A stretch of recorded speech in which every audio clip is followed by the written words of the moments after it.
حضرت انسان کو کچھ سمجھایا جا رہا ہے کہ جب تو پیدا ہوا تھا تو چاند کی طرح سارا زمانہ تیرا منہ دیکھنے آیا تھا. تو بھی اس وقت لوگوں کی توجہ کا مرکز بن گیا تھا اور پھر منازل طے کرتا رہا، اور جوانی کی دہلیز پر جب تم نے قدم رکھا اور تو بدر تمام ہوا، جب شباب کی بجلیاں تیری آنکھوں سے ٹپکنے لگی تو پھر تیری نظر کا خمار بھی کئیوں کے دل لوٹتا تھا، کئیوں کی نیندیں اچاٹ کر دیتا تھا. جس طرح چاند جب جوبن پہ ہو تو چکور کا دل لرزتا ہے اور سمندر میں جوار بھاٹا پیدا ہو جاتا ہے، لہریں اٹھتی ہیں، طوفان پیدا ہوتے ہیں، تو جب بندہ بھی جوانی کی دہلیز پہ ہوتا ہے تو وہ بھی طوفان اٹھاتا ہے، دلوں میں جوار بھاٹے پیدا ہوتے ہیں. تو وہ لمحے بھی آئے کہ تو نے دلوں کی بستیاں اور دلوں کی دنیا پر ہلچل پیدا کر کے رکھ دی. تیرا شباب لوگوں کی زندگیوں کے اندر گھلتا رہا اور کتنوں کی نیندیں اچاٹ ہوتی رہیں، تیری زلف کے شکن کتنوں کا قرار لوٹ کے لے گئے. لیکن پھر وہ لمحہ بھی آیا، حتی آدھا کل ارجون القدیم، پھر بوڑھا ہو گیا، پھر تجھے کوئی دیکھنے بھی نہیں آتا، کوئی تجھ سے اداس بھی نہیں ہوتا، بچے بھی کترا کے گزر جاتے ہیں. کہا انسان ذرا چاند کی منزلوں کو دیکھ، یہی چاند کتنا پیارا تھا اور آج اسی چاند کو کوئی دیکھتا بھی نہیں ہے. بچہ جب پیدا ہوتا ہے تو اس کی مسکراہٹ دل کھینچتی ہے، اور جب بوڑھا مسکراتا ہے تو اس وقت جو ہے لوگوں کی توجہ نہیں ہوتی. بچے کی زبان جو ہے وہ اڑ اڑ کے جب بولتا ہے تو اس کی توتلی زبان کا حسن دلوں میں نکھار پیدا کرتا ہے. ماں بھی بلہاری جاتی ہے، باپ بھی صدقے جاتا ہے، بہنیں بھی جو ہے وہ قربان جاتی ہیں. تو بچے کا ٹوٹا لہجہ اور توتلی زبان خوشیوں کی ایک لہر ہوتی ہے. لیکن جب بڑھاپے میں فالج کی وجہ سے زبان میں لکنت آ جائے، اب توتلا پن پیدا ہو جائے، اب زبان اٹکنے لگے تو بچے بھی مذاق اڑاتے ہیں. ایک لمحہ وہ تھا کہ زبان توتلی تھی تو حسن تھا، آج لمحہ وہ گیا کہ حتی آدھا کل ارجون القدیم. کھجور کی ٹہنی سے جب پھل توڑ لیا جائے، اب اس ٹہنی کو کون پوچھتا ہے؟ جب تک پھل آیا نہیں تھا وہ ٹہنی اچھی لگتی تھی، مالی سنبھال کے رکھتا تھا، جڑوں کو بھی پانی دیتا تھا اور خیال کرتا تھا کہ کوئی ایسا نقصان نہ ہو کہ یہ پودا جو ہے وہ مرجھا جائے. پھر جوبن پہ آیا اور جب کھجوریں لگیں تو اس نے پھر رسیاں بھی باندھی اور کھجوروں کو سنبھالنے کے لیے سب کچھ کیا. پھر جس دن اس نے اس ڈال سے پھل کاٹ لیا، اب وہ کھجور اجڑ گئی، اب اس کی وہ ٹہنی بے توقیر ہو گئی.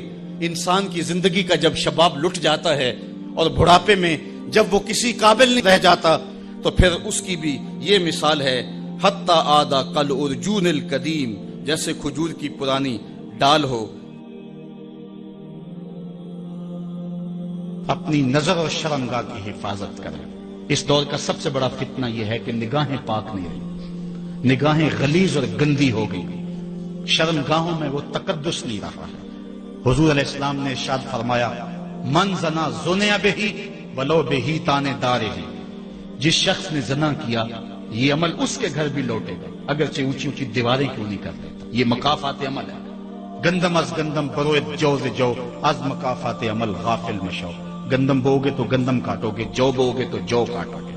نظر کو تقدس دو، نظر کو پاکیزگی دو. حضرت لقمان حکیم کہتے ہیں کہ میں کئی نبیوں سے ملا ہوں، کئی نبیوں سے ملاقات کی ہے، اور میں ان سے 2-2 4-4 باتیں جمع کی ہیں، اور ان ساری باتوں کو میں نے جمع کر کے 100 باتیں جمع کی ہیں، اور ان کا پھر میں نے خلاصہ تیار کیا ہے. ان میں 8 باتیں الگ کی ہیں. ان 8 باتوں میں ایک بات یہ ہے، جب کسی کے گھر جاؤ تو نظر کو حفاظت میں رکھو. جس شخص کے مہمان بنو، جس کے گھر جاؤ، تمہاری نظر نہ بھٹکنے پائے.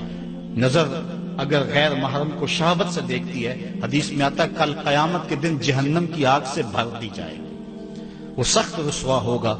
آج میڈیا کی آوارگی اور انٹرنیٹ پہ جو کچھ ہو رہا ہے، ٹیلی ویژن اور سینما جو بدتمیزی پھیلا رہے ہیں، اور موبائل پیکج جس طرح بے حیائی کو فروغ ہو رہا ہے، ہم اس کے خلاف پوری قوت کے ساتھ بند باندھیں. اپنی اولادوں کے ہاتھوں سے ناول چھین لو، ان کے ہاتھوں سے جو ہے وہ فلمیں چھین لو، ان کی خلوتوں پہ نظر رکھو اور ان کی حفاظت کرو. جس شخص کی نظر پاک نہیں ہے اس کے من میں طہارت نہیں آ سکتی ہے، دل پاک نہیں ہے اس کو جو ہے وہ باطن کا نور نصیب نہیں ہو سکتا. وائے قوم کشتائے تدبیر غیر، کارے او تخریب خود تعمیر غیر. از حیا بیگانہ پیرانے کہن، نوجوانہ چوں زنا مشغول تن. کتنی حکمت والی بات کہی اقبال نے. وہ اپنے دور کا دکھڑا سناتا ہے، جس دور سے ہم گزر رہے ہیں اب تو عجیب حال ہو گئے۔ اقبال کہتا ہے یہ جو میرا دور ہے، جوان تو جوان رہے، بوڑھوں کی نظروں میں حیا نہیں رہا، آج حیا بیگانہ پیرانے کا ہوں۔ بوڑھے لوگوں کی آنکھوں میں بھی اقبال کہتا ہے حیا نہیں رہا۔ نوجوانہ چوں زنا مشغول تن، اور نوجوان عورتوں کی طرح اپنے تن کے ساتھ لگے ہوئے ہیں، اپنے تن کو سنوارنے میں ہر وقت کنگھی پٹی میں لگے ہوئے ہیں۔ یہ مردوں کا کام نہیں ہوتا، یہ دلیروں اور بہادروں کا کام نہیں ہوتا، یہ عورتوں کے وظیفے ہیں۔ در دل شاں آرزوہا بے ثبات، مردہ زائن از بطون امہات، ان کے دلوں میں آرزویں کوئی اور ہی ہیں اور ماؤں کے پیٹوں سے مردہ جنم لے رہے ہیں۔ دخترانے او بزلف خود اسیر، شوخ چشموں خود نماؤ خود دگیر، اور قوم کی بیٹیاں اپنی زلف کی خود قیدی ہو چکی ہیں اور ہر وقت جو ہے وہ اپنے آپ کو آئینے میں دیکھتی رہتی ہیں۔ ساختہ پرداختہ دل باختہ، ابروان مثل دو تیغے آختہ، وہ جو گھر کی رونق تھی، جو آبرو اور حیا کا دوسرا نام تھا، آج وہ دل پھینک قسم کی ہو گئی ہے۔ آہ قوم میں دل سے حق پرداختہ، مرد و مرگے خیش را نہ شناختہ۔ اقبال کہتا ہائے کون کہ جو مر گئی اور اسے ابھی تک پتہ ہی نہیں چلا کہ میں مر چکی ہوں اور جینے کا سامان نہیں کرتی۔ حضور نے فرمایا ہر دین کی کوئی پہچان ہوتی ہے، میرے دین کی پہچان حیا ہے، اگر حیا نہیں ہے تو دین ہی نہیں ہے۔